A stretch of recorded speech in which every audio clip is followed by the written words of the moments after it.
It is July 7th, 2026, and the six-day funeral of Ayatollah Ali Khamenei has become something the regime never intended it to be. It was supposed to be a display of unity, the largest coordinated show of national mourning the Islamic Republic has staged in decades. Instead, it has turned into the clearest public evidence yet that the Islamic Republic's elite factions are no longer just disagreeing behind closed doors. They are turning on each other in the open, in front of foreign dignitaries, in front of state cameras, in front of the very crowds the funeral was designed to unify. The procession that began in Tehran on July 4th is now moving toward its final stage, the burial at the Imam Reza Shrine in Mashhad, scheduled for Thursday. And, as it moves, it is dragging into public view a power struggle that Iranian officials spent more than 4 months trying to keep hidden behind a wall of coordinated messaging. Let us go through this carefully, because the pattern that is emerging matters more than any single incident inside it. Start with the scale of what Iran built for this funeral, because the effort itself tells you how much the regime understood was riding on getting this moment right. Officials arranged 50 million loaves of bread for the crowds. The governorate of Tehran province prepared 5,000 mosques and 700 schools to receive pilgrims. Free fiber optic internet access points were installed at 10 locations. 11,000 buses were rerouted from cities across the country. Hundreds from Qazvin, hundreds more from central Iran, hundreds from Sistan and Baluchistan, all funneling people toward Tehran and Mashhad. Railway services were adjusted to support the movement. Iran's health ministry estimated as many as 15 million people would take part in the farewell ceremonies over just a few days. This was not a funeral. This was a state mobilization on the scale of a wartime logistics operation, built specifically to produce an image of a nation unified in grief and unified in resolve. And that is exactly why the cracks that showed up inside it are so significant. You do not build a 15 million person mobilization to paper over minor disagreements. You build it because you are worried about something much larger. And the something in this case appears to be whether the regime's own factions can even agree on who leads it next. The regime also worked to internationalize the funeral.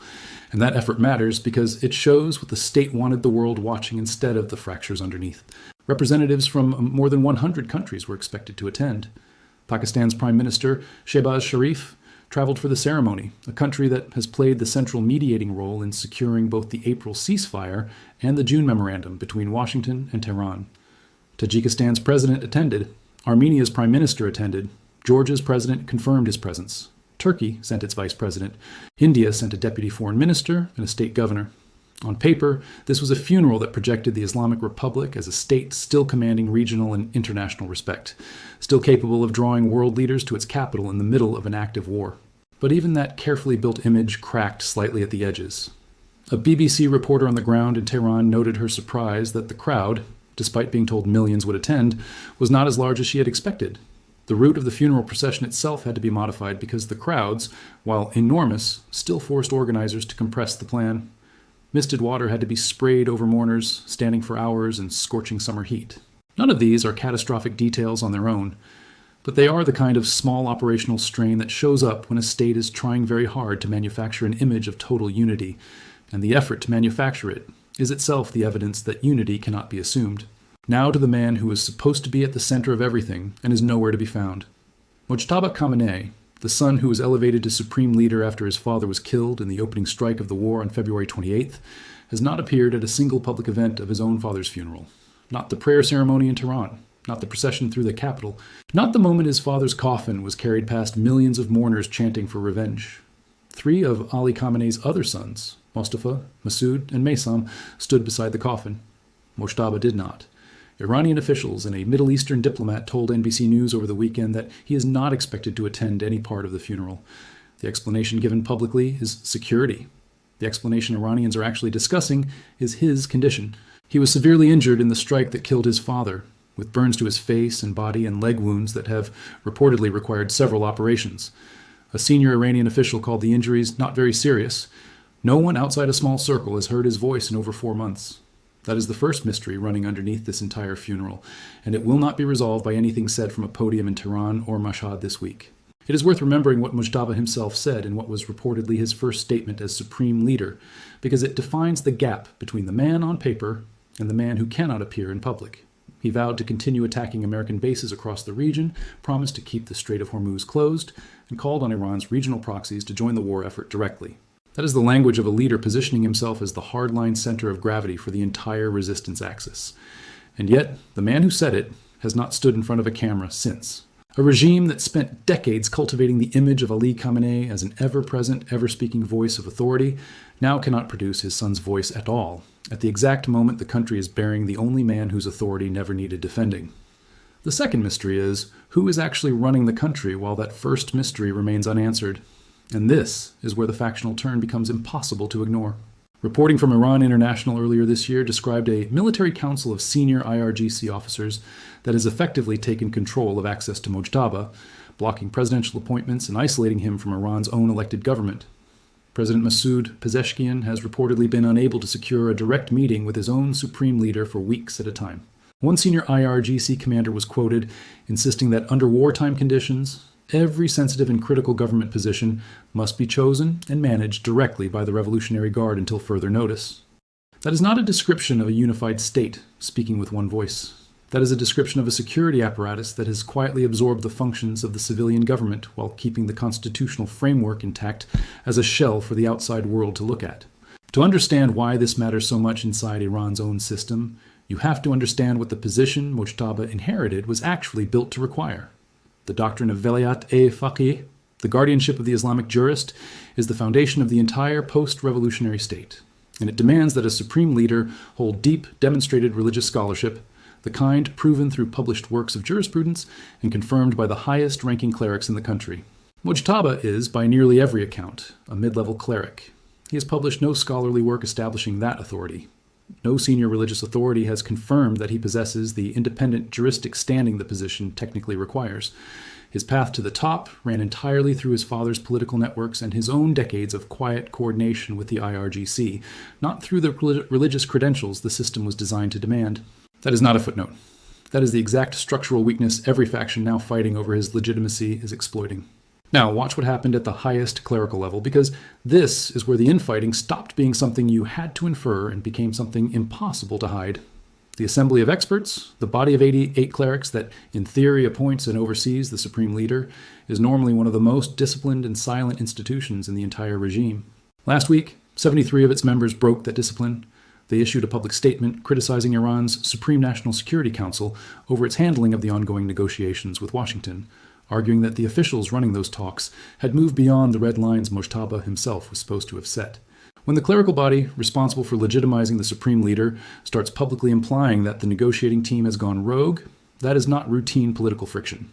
That is a warning shot from one power center to another, delivered in the exact institution that exists to prevent this kind of open dispute from ever surfacing. The public warfare did not stay confined to formal statements either. A hardline member of parliament, Kamran Ghazanfari, went further, accusing President Pezeshkian and Parliament Speaker Mohammad Bagher Ghalibaf directly of what he called a coup through negotiations, alleging they intended to suppress pro-regime demonstrations and were betraying the supreme leader's authority to do it. The response came from Javan, the hardline daily affiliated with the IRGC itself. Columnist Abdullah Ganji dismissed Ghazanfari's accusation as disgusting and illogical, so detached from the regime's actual political structure that he said he initially assumed the video had been generated by artificial intelligence. Read that exchange again? A hardline lawmaker accusing the sitting president of a coup. An IRGC-linked newspaper publicly humiliating that same hardline lawmaker in response, in print, for the entire country to read. This is factional combat conducted in full public view, inside a regime that built its entire international image for 4.5 decades on projecting absolute internal discipline. It is worth noting that this same tension has now spread beyond politicians and into the clerical establishment itself, the one institution the regime has always treated as its ideological bedrock. Around President Pezeshkian's recent visit to Qom, a researcher at Qom's Mofid University warned publicly that an organized and influential minority inside the seminaries now increasingly dominates religious discourse, while broader divisions inside the clergy continue to widen. When a scholar based inside Qom itself, the seat of Iran's religious authority, is willing to describe expanding polarization reaching into the seminaries, that is a signal the fracture is not confined to parliament and the security services. It has reached the institutions that are supposed to provide the regime's moral and theological legitimacy in the first place. A senior aide to President Pezeshkian went even further in private commentary, publicly questioning the purpose of the government, the parliament, and the Supreme National Security Council at all, if every statement attributed to the supreme leader must simply be implemented without debate or scrutiny. That is a presidential aide questioning in public whether Iran's civilian institutions still serve any function beyond rubber stamping decisions made somewhere inside the security apparatus. And then came the funeral itself, where the fracture stopped being something you had to read between the lines to see and became something you could watch unfold in the crowd. Chants of Labbaik Sayyid Mojtaba rang out through parts of the crowd, an organized expression of loyalty to the absent son. But leaflets circulated through the same crowd carrying a very different message, one suggesting that whoever wrote it held a different opinion in principle and wanted a return to the previous leadership arrangement. Two competing messages distributed among the same mourners at the same funeral for the same dead man.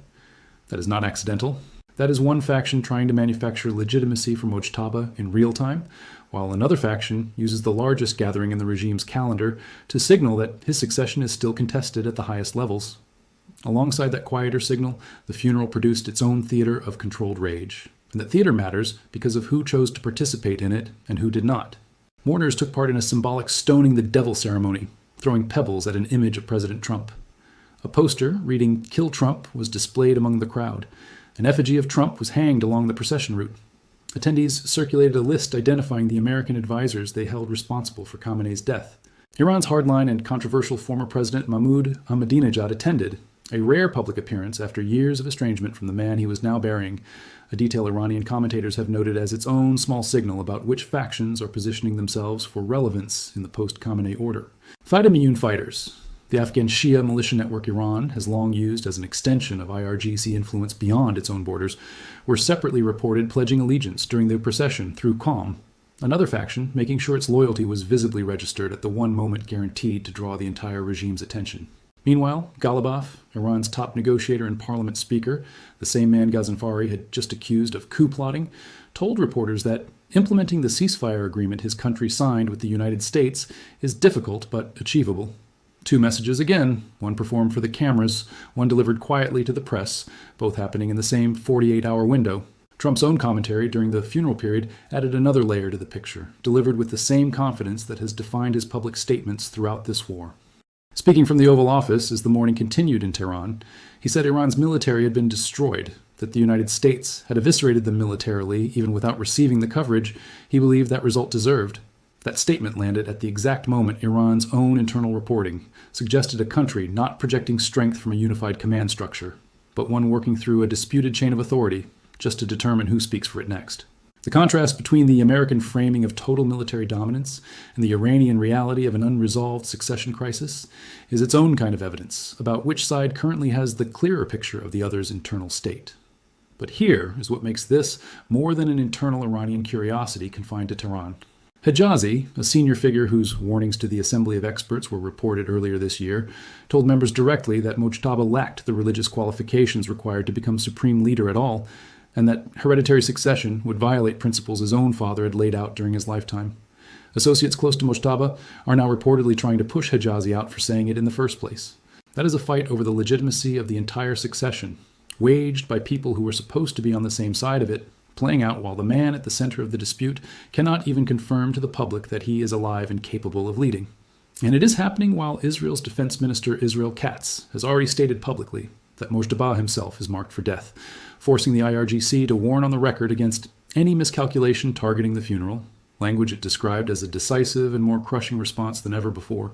So, the same faction fighting internally over whether Mojtaba deserves the position is simultaneously being told by a foreign government that the position itself may get him killed, and is guarding a funeral attended by millions, specifically because that threat has been made public.